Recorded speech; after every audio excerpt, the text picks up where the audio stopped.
जय हिंद दोस्तों। मैं रवि आप सभी का टॉपर एग्जाम प्लेटफॉर्म पर स्वागत करता हूं। उम्मीद करता हूं कि आप सभी अच्छे होंगे, मस्त होंगे और आपकी पढ़ाई बहुत अच्छी चल रही होगी। तो दोस्तों, ये आज क्लास रहने वाली है हिस्ट्री की, और हिस्ट्री में हम पढ़ेंगे मॉडर्न हिस्ट्री। कौन सी दोस्तों? मॉडर्न हिस्ट्री, आधुनिक इतिहास। तो आधुनिक इतिहास जो हम पढ़ेंगे इसमें, और मैं आपको याद दिलाऊं कि इससे पहले हम एक क्लास और चला रहे हैं इस चैनल पर। कौन सी क्लास है दोस्तों? वो उस क्लास में कौन सी क्लास कराई जा रही है आपके लिए? तो उसमें हम पढ़ा रहे हैं पॉलिटी, और पॉलिटी में हमने उसमें एक टॉपिक कंप्लीट करा दिया है। उस टॉपिक का नाम है संविधान सभा। तो जिस बच्चे ने भी वो क्लास ना देखी हो तो उनसे हाथ जोड़कर मेरा निवेदन है कि अपने सिलेबस में, अपने सब्जेक्ट में उस पॉलिटी की क्लास को जरूर देखें। ठीक है दोस्तों, क्योंकि वहां पर अगर संविधान सभा से क्वेश्चन बनता है तो वो क्वेश्चन बाहर नहीं जाएगा, ये मेरी पूरी गारंटी है। ठीक है, और इन सभी बातों को ध्यान में रखते हुए आज मैं आपके लिए लेकर आया हूँ इतिहास की पहली क्लास। और इतिहास से देखा जाए तो वेटेज अच्छा खासा रहता है, क्योंकि इससे पहले जो एग्जाम हुआ था दिल्ली पुलिस का, वहाँ पर हिस्ट्री का काफ़ी अच्छा वेटेज था। हिस्ट्री के क्वेश्चन हमें देखने के लिए ज़्यादा मिले थे। ठीक है दोस्तों, तो आज हम इतिहास स्टार्ट करेंगे, और इतिहास में भी हम पार्ट पढ़ेंगे आधुनिक भारत का इतिहास। ठीक है, आधुनिक भारत का इतिहास हम पढ़ेंगे। ठीक, तो सबसे पहले जान लेते हैं कि इतिहास है क्या, इतिहास किसे कहते हैं। और इतिहास की बहुत से इतिहासकारों ने अपनी अपनी अलग एक परिभाषा दी है। तो सबसे अच्छी परिभाषा कौन सी हो सकती है जो इजीली लैंग्वेज में मैं आपको समझा सकता हूँ, तो वो डेफिनेशन भी मैं आपको बताऊंगा। ठीक है दोस्तों, तो सबसे पहले हम ये जान लेते हैं कि इतिहास है क्या। देखो, इतिहास तीन शब्दों से मिलकर बना होता है: इति, है और आस।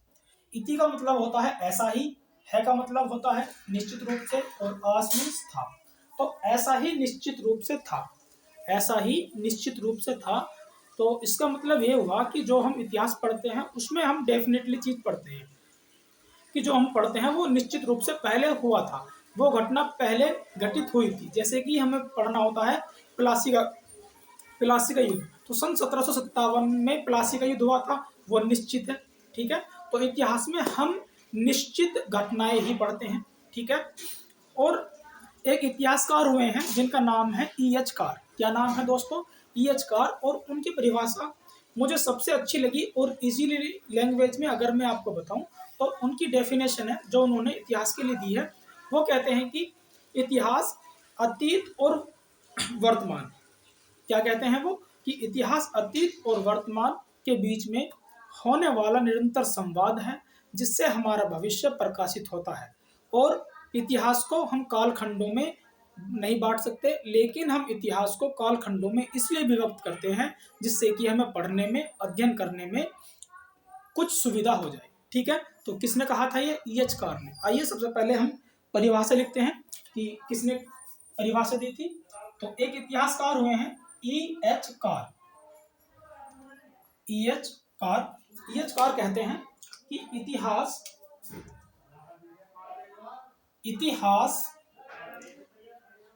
अतीत और वर्तमान, इतिहास अतीत और वर्तमान के बीच में होने वाला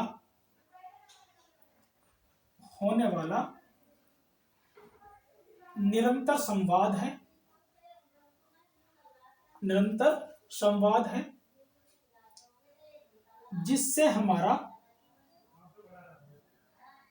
जिससे हमारा भविष्य प्रकाशित होता है, भविष्य प्रकाशित होता है। ठीक है दोस्तों, तो यह परिभाषा किसने दी थी? E.H. कार ने। और E.H. कार ने यह बताया कि इतिहास को कालखंडों में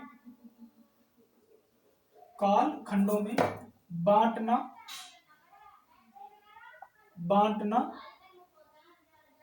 उचित नहीं है। ठीक है, उचित नहीं है। ये इतिहासकार कहते हैं कि इतिहास को कालखंडों में बांटना उचित नहीं है, क्योंकि इतिहास तो एक निरंतर प्रवाहित होने वाली एक धारा है। ठीक है, एक निरंतर प्रवाहित होने वाली धारा है, क्योंकि डेट आगे आगे आती जाती हैं और समय बीत जाता है, तो निरंतर धारा प्रभावित होती है इतिहास की, लेकिन उसे हम कालखंडों में बांटते हैं। तो इन्होंने कहा कि कालखंडों में इतिहास को बांटना उचित नहीं है, लेकिन हम कालखंडों में इतिहास को इसलिए बांटते हैं जिससे हमारे या हम ये कह सकते हैं कि जिससे हम इतिहास का एक अच्छी तरीके से अध्ययन कर सकें, इतिहास की काल परिस्थितियों के बारे में हम पता कर सकें, इसलिए हम इतिहास को कालखंडों में बांटते हैं। तो यहाँ से आपको यह परिभाषा याद रखनी है कि E.H. कार ने कहा था कि इतिहास अतीत और वर्तमान के बीच में होने वाला निरंतर संवाद है जिससे हमारा भविष्य प्रकाशित होता है, और इतिहास को कालखंडों में बांटना उचित नहीं है। ठीक है, लेकिन नोट करके यहाँ पर आपको एक पॉइंट लिखना है। तो इतिहास को हम कालखंडों में बांटते हैं, इसे हम कालखंडों में जो बांटते हैं इसे हम इसलिए कालखंडों में डिवाइड करते हैं जिससे हमें अध्ययन में सुविधा हो सके और काल परिस्थिति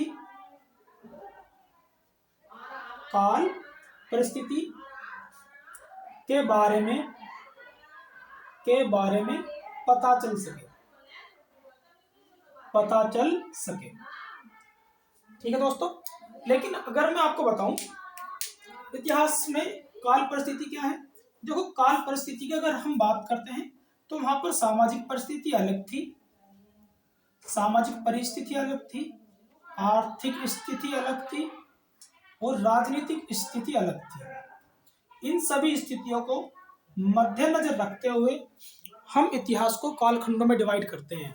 ठीक है दोस्तों, जिससे कि हम इतिहास की, या आप मोटा सा एग्जांपल अगर लेना चाहते हो तो जैसे हम सिंधु घाटी सभ्यता पढ़ते हैं, तो सिंधु घाटी सभ्यता में हम वहाँ की सामाजिक परिस्थिति अलग देखते हैं, सामाजिक स्थिति अलग देखते हैं, आर्थिक स्थिति अलग देखते हैं और राजनीतिक स्थिति अलग देखते हैं। ठीक है दोस्तों, तो मैंने आपको क्या बताया कि इतिहास के कालखंडों का विभाजन इसलिए करते हैं जिससे हमें वहाँ की आर्थिक स्थिति, सामाजिक स्थिति और राजनीतिक स्थिति के बारे में पता चल सके, क्योंकि राजनीतिक, सामाजिक और आर्थिक स्थिति भिन्न भिन्न थी उस टाइम पर। और वैसे भी देखा जाए तो ये सारी परिस्थितियां भिन्न भिन्न होती हैं, सामाजिक परिस्थिति अलग होती है, राजनीतिक परिस्थिति अलग होती है और आर्थिक परिस्थिति अलग अलग होती है। ठीक है, लेकिन हमें इतिहास करना है स्टार्ट कौन सा, आधुनिक भारत का इतिहास। तो इतिहासकारों ने आधुनिक भारत स्टार्ट होने की 3 प्रवृत्तियां मानी है। कितनी प्रवृत्तियां? 3।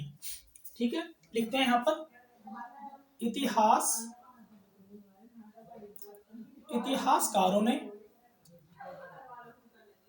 आधुनिक भारत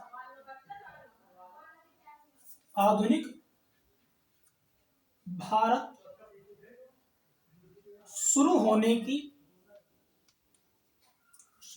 की 3 प्रवृत्तियां मानी हैं। 3 प्रवृत्तियां मानी हैं, कौन कौन सी? देखो, आपको याद रखनी है, जिससे पता चलता है कि हाँ, यहाँ से आधुनिक भारत स्टार्ट हो चुका है। ठीक है, 3 प्रवृत्तियां मानी हैं। वो 3 प्रवृत्तियां कौन कौन सी है? पहली प्रवृत्ति है उत्तर भारत के मुगल राजाओं का कमजोर होना। ठीक है, और दूसरी प्रवृत्ति मानी है उत्तराधिकारी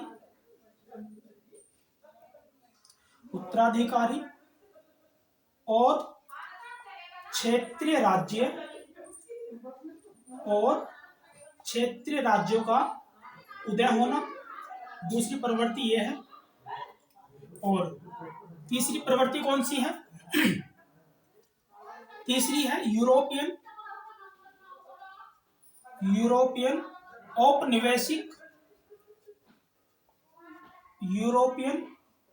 औपनिवेशिक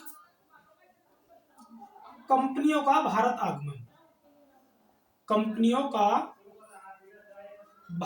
आगमन।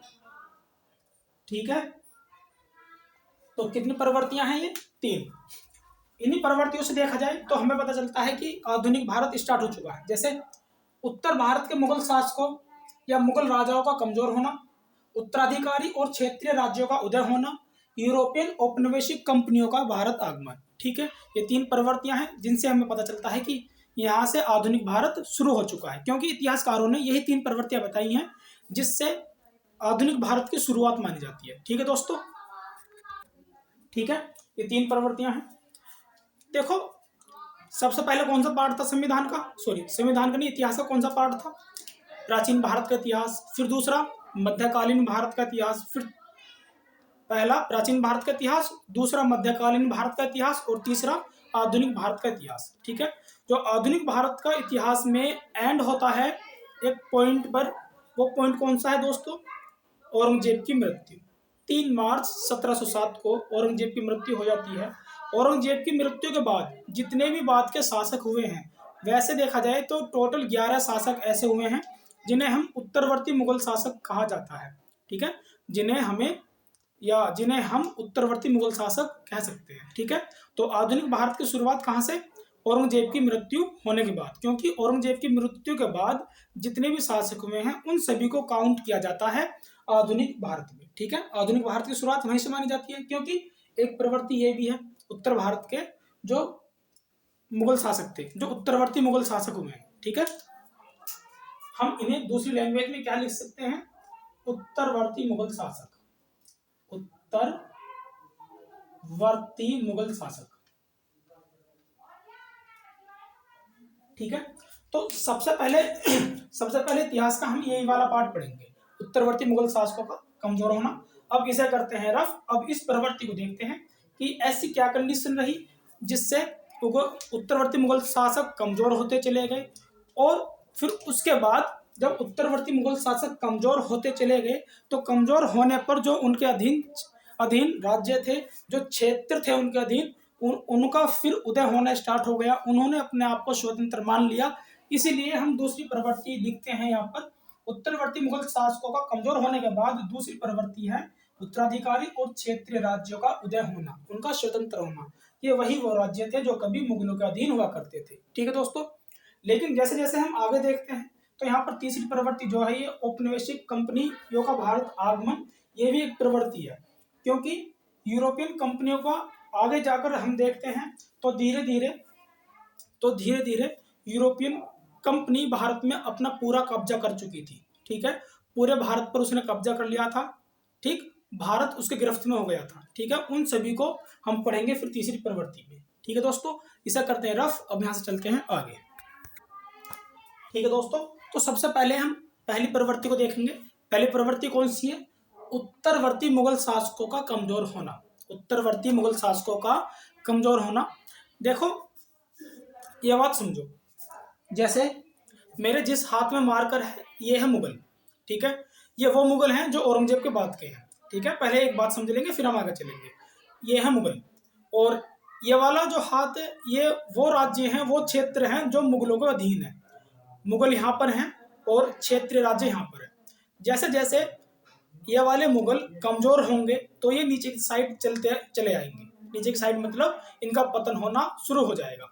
जैसे अभी टॉप पर है मुगल, और मुगल जैसे जैसे धीरे धीरे कमजोर होते जा रहे हैं, और वैसे वैसे ये क्षेत्रीय राज्य जो कभी मुगलों का अधीन हुआ करते थे, इन्होंने अब अपना सिर उठाना स्टार्ट कर दिया और इनका उदय होना शुरू हो गया। और एक कंडीशन ऐसी आती है कि ये क्षेत्रीय राज्य ऊपर हो जाते हैं और मुगल शासक नीचे पहुंच जाते हैं। ठीक है दोस्तों, तो इनकी कंडीशन इतनी कमजोर हो जाती है कि मुगलों का अंत ही हो जाता है फिर। ठीक है, इस तरीके से क्षेत्रीय राज्यों का उदय होता है। फिर इन क्षेत्रीय राज्यों को फाइट करनी होती है यूरोपियन कंपनी से। धीरे धीरे ये सभी गिरफ्त में हो जाते हैं यूरोपियन कंपनी के, जो मैं तुम्हें पढ़ाऊंगा फिर वो तीसरी प्रवृत्ति। ठीक है, तो इसलिए हमें सबसे पहले वो देखना है कि जो शक्तिशाली उत्तरवर्ती मुगल शासक थे उनका पतन किस तरीके से हुआ, किस तरीके से वो कमजोर हुए। ठीक है, तो यहाँ पर आपको एक डेट याद रखनी है। एक डेट अगर मैं आपको बताऊं, क्योंकि इसका बैकग्राउंड बनाना बहुत जरूरी है। जब मध्यकालीन भारत आप पढ़ोगे तो मध्यकालीन भारत में हम देखते हैं कि 7 मार्च, अब दोस्तों इसमें अगर हम बात करते हैं तो इसमें लिखना है आपको 7 मार्च नहीं, 3 मार्च 1707 को औरंगजेब की मृत्यु हो जाती है। ठीक है दोस्तों, औरंगजेब की मृत्यु हो जाती है। ठीक, जब औरंगजेब की मृत्यु हो जाती है तो औरंगजेब की मृत्यु होने के बाद जो औरंगजेब के पुत्र थे, क्योंकि औरंगजेब के 5 पुत्र थे, उन सभी के बीच में घमासान शुरू होता है। ठीक, और यहाँ से बैकग्राउंड समझने के लिए हमें एक पॉइंट और समझना पड़ेगा, क्योंकि थोड़ा सा इसका बैकग्राउंड और जानना जरूरी है। पहले देखते हैं हम औरंगजेब को। ठीक है, औरंगजेब को हम देखते हैं तो औरंगजेब अपने भाइयों को मारकर, ठीक है, अपने भाइयों को मारकर तब गद्दी पर बैठा था और अपने पिता को इसने कारागार में डलवा दिया था। ठीक, क्योंकि औरंगजेब के कार्य भी अच्छे नहीं थे। औरंगजेब के अगर देखा जाए तो कार्य अच्छे नहीं थे। औरंगजेब का एक पुत्र था मोहम्मद अकबर। मोहम्मद अकबर औरंगजेब की नीतियों का विरोध करता था, क्योंकि औरंगजेब के बहुत क्रूर कृत्य थे, बहुत बेकार काम थे जिन्हें हम गिना भी नहीं सकते। ठीक है, इतने बेकार काम थे औरंगजेब के, लेकिन अपने आप में एक पावरफुल राजा था ये। ठीक है, तो औरंगजेब ये सोचता है कि जिस तरीके से मैं अपने भाइयों को मारकर इस गद्दी पर बैठा हूँ, यह गद्दी मैंने अपनाई है, ये गद्दी मैंने छीनी है, कि कभी ऐसा ना हो कि आने वाले टाइम में जो मेरे पुत्र होंगे उन पुत्रों में गद्दी को लेकर घमासान हो। ठीक है, और वैसे एक बात आप बताओ कि कभी ऐसा हो सकता है कि जब पेड़ बोए बबूल का तो फल कहाँ से हो? एक ये वाली कहावत है ना, तो इस वाली कहावत को समझते हो आप कि जब पेड़ बबूल का है, आप इच्छा करते हो फल की, तो फल लग सकता है वहां पर? कांटे ही लगेंगे। और इस तरीके से एक धारा बहेगी कि जिस तरीके से पहला होता आ रहा है, जिस तरीके से इतिहास में पहले से होता आ रहा है, उसी तरीके से आने वाले टाइम में भी होगा, और हमें वही देखने के लिए मिलेगा यहाँ पर। ठीक है, क्योंकि औरंगजेब अपने भाइयों को मारकर राजगद्दी पर बैठा था। तो औरंगजेब ये सोचता है कि मेरे जो ये 5 बेटे हैं, मैं इन 5 बेटों में पहले से ही अपने जिंदे पर, कि अभी मेरी मृत्यु नहीं हुई है, अभी मैं जीवित हूँ, अपने जीवित समय पर इन भाइयों में राजगद्दी के लिए जैसे संघर्ष ना हो आने वाले टाइम में, तो मैं इनके बीच में प्रशासन का बंटवारा कर देता हूँ। ठीक है, कि जिसको जहाँ का सूबेदार मुझे बनाना है मैं बना देता हूँ, और अगर मेरी मृत्यु हो भी जाती है तो इनमें घमासान नहीं होगा। ठीक है, लेकिन औरंगजेब की ये भूल थी, ये गलत सोच थी औरंगजेब की, जो गलत साबित हुई थी। तो सबसे पहले हम देखते हैं कि औरंगजेब के कितने बेटे थे? 5। ठीक है, 5। पहला मोहम्मद अकबर। ठीक, दूसरा मोहम्मद सुल्तान।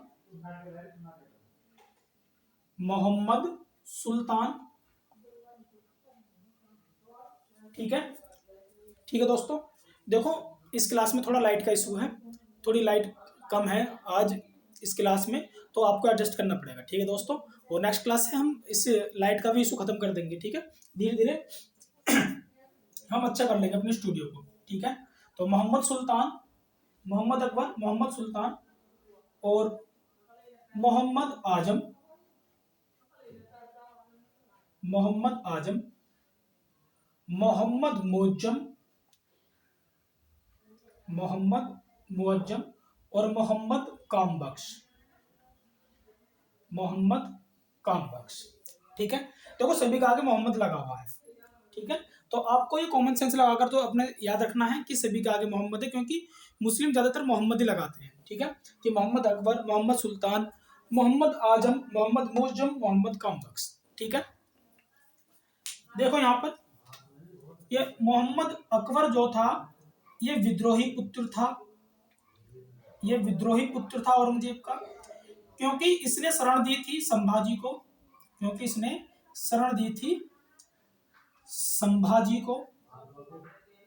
ठीक है, संभाजी को इसने शरण दी थी, और फिर किसी तरीके से छल करके औरंगजेब के सामने इन्हें गिरफ्तार करवा दिया जाता है, संभाजी को और मोहम्मद अकबर को, और औरंगजेब अकबर को और संभाजी को दोनों को एक साथ मार देता है, और संभाजी को इतनी दर्दनाक मौत देता है औरंगजेब, इन्हें तोप के सामने खड़ा करके इनकी गर्दन पर तोप का गोला दगवा देता है। ठीक है दोस्तों, और तोप के गोले से संभाजी की गर्दन को उड़वा देता है। इतनी दर्दनाक मौत दी थी। और जब संभाजी की मृत्यु होती है तो संभाजी की मृत्यु जब हुई थी तो औरंगजेब की आंखों में भी आंसू थे, क्योंकि औरंगजेब ये सोच रहा था कि काश, और इसका ये डायलॉग भी, ये स्टेटमेंट में लिखा हुआ भी है कि औरंगजेब ने यहाँ पर ये कहा था कि अगर मेरे 5 पुत्रों में से एक भी पुत्र संभाजी के जैसा होता तो मैं इस पूरे हिंदुस्तान पर फतह कर लेता। ठीक है, क्या कहा था औरंगजेब ने कि अगर मेरे 5 पुत्रों में से एक भी पुत्र संभाजी जैसा होता तो मैं हिंदुस्तान पर फतह कर लेता। ठीक है, इसकी मौत पर औरंगजेब भी रोया था। ठीक है, इतना बहादुर था ये। ठीक है, और फिलहाल में करंट में संभाजी के ऊपर एक मूवी बनकर आ रही है, वो देखना जरूर, क्योंकि कहीं ना कहीं आपको कहानी अच्छी लगेगी और इतिहास से आप रिलेट हो जाओगे। ठीक है, एक फिल्म आने वाली है। और अगर देखा जाए मोहम्मद सुल्तान, तो मोहम्मद सुल्तान की मृत्यु औरंगजेब के टाइम पर ही हो चुकी थी। ठीक है, मोहम्मद सुल्तान की। अब अगर बात करते हैं आजम, मुअज्जम और कामबख्श। मोहम्मद मुअज्जम जो था, मोहम्मद मुअज्जम जो था, ये बड़ा था सब में। ठीक है, ये मजला था, मजला मतलब बीच का दोस्तों। ठीक है, ये मजला था और ये सबसे छोटा था। ठीक है, अब औरंगजेब ये सोचता है कि मेरे पुत्रों में राजगद्दी को लेकर संघर्ष ना हो, मैं अपने जीते जी इनके बीच में राज्यों का बंटवारा कर देता हूं। तो औरंगजेब मोहम्मद आजम को सूबेदार बनाता है गुजरात का, और मुअज्जम को सूबेदार बनाता है काबुल का। ठीक है, और कामबख्श को सूबेदार बनाता है बीजापुर का। कहाँ का दोस्तों? बीजापुर का। ठीक है, बीजापुर का सूबेदार इन्हें बना देता है। अब एक टाइम आता है, और वो टाइम कौन सा आता है? वो टाइम आता है 3 मार्च 1707। 3 मार्च 1707 को औरंगजेब की मृत्यु हो जाती है। ठीक है, 3 मार्च 1707 को औरंगजेब की मृत्यु हो जाती है। और इस औरंगजेब की मृत्यु का सबसे पहला समाचार मोहम्मद आजम को मिलता है। सबसे पहला समाचार मोहम्मद आजम को मिलता है। और मोहम्मद आजम को जब यह पता चलता है कि अब्बा जान नहीं रहे, अब्बा जान खिसक चुके हैं, तो मोहम्मद आजम बड़ा खुश होता है। और मोहम्मद आजम गुजरात में ही अपने आप को दिल्ली का बादशाह अनाउंस कर देता है, अपने आप को दिल्ली का बादशाह घोषित कर देता है। ठीक है, और अपना वजीर बनाता है असद खां को। इसे बनाता है ये वजीर अपना, असद खां को अपना वजीर बनाता है असद खां। ठीक है, असद खां को क्या बनाता है? अपना वजीर। ठीक है, गुजरात में ही अपना राज्याभिषेक करा लेता है ये, कि अब तो मैं दिल्ली का शहंशाह हूँ, दिल्ली का राजा हूँ। ठीक है, बहुत खुश होता है अपने आप में ये। क्लियर? लेकिन अभी तो झमेला, इनके बीच में संघर्ष होना बाकी है। अभी तो स्टार्टिंग है, अभी आगे आगे देखो क्या होता है। भाई भाई का दुश्मन हो जाएगा। ठीक है, जो इतिहास औरंगजेब के टाइम पर था वही इतिहास अब दोहराने वाला है यहाँ पर। ठीक है, देखो, जब औरंगजेब की मृत्यु हो जाती है तो औरंगजेब की मृत्यु का सबसे पहला समाचार मिलता है आजम को। और दूसरी बार, या हम कह सकते हैं कि कुछ दिनों बाद, दूसरे नंबर पर जो समाचार मिलता है वो मिलता है मुअज्जम को। ठीक है, मोहम्मद मुअज्जम को समाचार मिलता है। और मोहम्मद मुअज्जम काबुल में है, और काबुल में ही लाहौर में अपने आप को बादशाह घोषित कर लेता है, अपना राज्याभिषेक करा लेता है, करा लेता है ये। और किस स्थान पर कराता है? ये स्थान आपको याद रखना है, स्थान है पुनः शाहदौला। कौन सा दोस्तों? पुनः शाहदौला। और पुनः शाहदौला नामक स्थान पर अपना राज्याभिषेक करा लेता है। ठीक है, और राज्याभिषेक कराने के बाद ये यहीं पर अपनी एक उपाधि लेता है। अपनी एक उपाधि लेता है, ये उपाधि, उस उपाधि का नाम क्या है, और अपने आप को एक उपाधि देता है, उपाधि थी बहादुर शाह की। अपने आप को कौन सी उपाधि देता है दोस्तों, ये बहादुर शाह, बहादुर शाह, ठीक है, बहादुर शाह की उपाधि देता है। तभी तो हम कहते हैं कि बहादुर शाह प्रथम, पढ़ते हैं ना हम। और बहादुर शाह प्रथम कौन था, ये मोहम्मद मुजिम था। इसने अपने आप को बहादुर शाह की उपाधि तब दी थी जब इसने लाहौर में, ठीक है, अपना राज्याभिषेक कराया था, और पुनः शाह दौला नामक स्थान पर अपने आप को बहादुर शाह की उपाधि इसने दी थी। ठीक है, क्लियर। अब जब ये पता चल जाता है कि अब्बाजान नहीं रहे, मैं दिल्ली का शहंशाह बन चुका हूं, तो मोहम्मद मुज्जम भी काबुल से, लाहौर से अब दिल्ली की तरफ रवाना हो जाता है। ठीक है, तो यहां तक क्लियर दोस्तों। अब घमासान होना बाकी है। यहाँ पर देखो, जब मोहम्मद मुज्जम दिल्ली की तरफ रवाना हो जाता है दिल्ली की गद्दी छीनने के लिए, और इसे ये मालूम भी हो जाता है कि अच्छा, दिल्ली की गद्दी पर जो मुझसे छोटा भाई है मोहम्मद आजम, वो बैठ चुका है, अधिकार तो मेरा था, बड़ा तो मैं हूं, तो मैं गद्दी पर बैठूंगा। इस विचारधारा को लेकर मोहम्मद मुज्जम आगे बढ़ता है और दिल्ली की तरफ रवाना हो जाता है। ठीक है, और यह समाचार फिर मोहम्मद आजम को मिल जाता है कि मोहम्मद मुज्जम मुझसे युद्ध करने के लिए, मुझे गद्दी से उतारने के लिए दिल्ली की तरफ बढ़ रहा है। इन सभी बातों को ध्यान में रखते हुए मोहम्मद आजम अपनी सेना तैयार करता है। अपनी सेना तैयार करके मोहम्मद मुज्जम की तरफ चल देता है। कहता है कि सबसे पहले उस मोहम्मद मुज्जम को ही देखूंगा, अपने बड़े भाई को ही देखूंगा, चलकर पहले उसे ही मौत की नींद सुलाना है। ठीक है, और किसी भी कीमत पर मैं इस दिल्ली की गद्दी को छोड़ूंगा नहीं। ठीक, इस विचारधारा को लेकर मोहम्मद आजम मुज्जम की तरफ बढ़ देता है। फिर मोहम्मद आजम और मोहम्मद मुज्जम की सेना आमने सामने आ जाती है। अगर आमने सामने की बात करते हैं तो आगरा से 20 किलोमीटर दूर, आगरा से 20 किलोमीटर दूर एक स्थान पड़ता है सामूगढ़। कौन सा दोस्तों, सामूगढ़। उस सामूगढ़ में एक जगह है जाजू। कौन सी जगह है, जाजू। उस जाजू जगह में जो आगरा से 20 किलोमीटर दूर है, वहां पर एक तरफ मोहम्मद आजम है और एक तरफ मोहम्मद मुज्जम है। एक तरफ मुज्जम, एक तरफ आजम, दोनों के बीच में घमासान युद्ध होता है, कत्लेआम मच जाता है। और जो बड़ा भाई होता है मुज्जम, अपने छोटे भाई को, आजम को मार देता है। ठीक है, आजम को मार देता है। अब आजम का चैप्टर क्लोज। आजम का चैप्टर क्लोज होने के बाद मुज्जम दिल्ली आ जाता है, अपने आप को दिल्ली का शहंशाह बना लेता है। ठीक है, अब यहां से कुछ दिनों बाद न्यूज पहुंचती है कामबख्श के पास। ठीक है, अब न्यूज किसके पास पहुंचती है, कामबख्श के पास। अब समाचार तीसरे नंबर पर किसके पास पहुंच रहा है, कामबख्श। कामबख्श को पता चलता है कि अच्छा, अब्बा जान नहीं रहे, बहुत खुश होता है। ठीक है, लेकिन उसे यह भी मालूम हो जाता है कि बड़े भाई ने, जो बीचला भाई है, उसे मार दिया है। मुज्जम ने आजम को मार दिया है और गद्दी अपना ली है।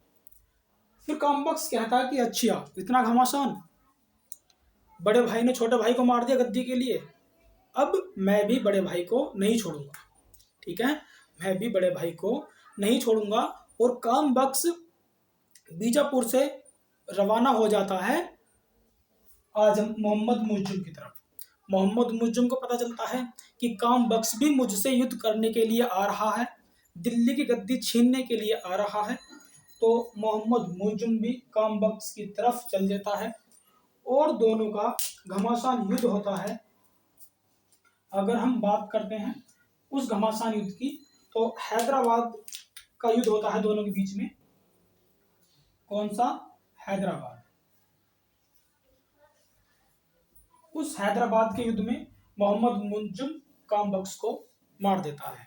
ठीक है, कामबख्श को मार देता है और फिर अकेला बचता है, और फिर सारा राजपाट मोहम्मद मुज्जम ही संभालता है। ठीक है, तो यहाँ से मोहम्मद मुज्जम की अगर बात करते हैं तो उत्तरवर्ती मुगल शासकों में पहला शासक था मोहम्मद मुज्जम, जो हमें पढ़ना है। ठीक है, पहला शासक है, और इसने अपने आप को उपाधि दी थी बहादुर शाह की, इसलिए इसे हम बहादुर शाह प्रथम भी कहते हैं। ठीक है, बहादुर शाह प्रथम भी इसे कहा जाता है। ठीक है, और इतिहास में हमें इसका नाम शाह आलम भी देखने के लिए मिलता है। वैसे मैं आपको लिखाऊंगा आगे, जब मैं इसके बारे में पढ़ाऊंगा तब लिखाऊंगा, लेकिन सुन लो यहाँ पर इसका इतिहास में शाह आलम नाम देखने के लिए भी मिलता है। तो जब औरंगजेब जीवित था तो दक्षिण भारत में औरंगजेब ने मुअज्जम को सूबेदार बना रखा था, और दक्षिण भारत में आक्रमण हो रहे थे ईरानियों के, तो ईरानियों के डर से बचाने के लिए औरंगजेब ने इसे दिल्ली में बुला लिया था। और जब ईरानियों का आक्रमण का डर खत्म हो चुका था दक्षिण भारत से, तो इसे फिर दक्षिण भारत भेज दिया था। जब इसे औरंगजेब ने दक्षिण भारत भेजा था तो इसको एक उपाधि दी थी शाह आलम की। ठीक है, कौन सी उपाधि दी थी दोस्तों इसे? शाह आलम की। तो इसलिए शाह आलम प्रथम भी इसे कहा जाता है। क्या कहते हैं इसे? शाह आलम, शाह आलम प्रथम। ठीक है, और बहादुर शाह प्रथम भी इसे कहते हैं।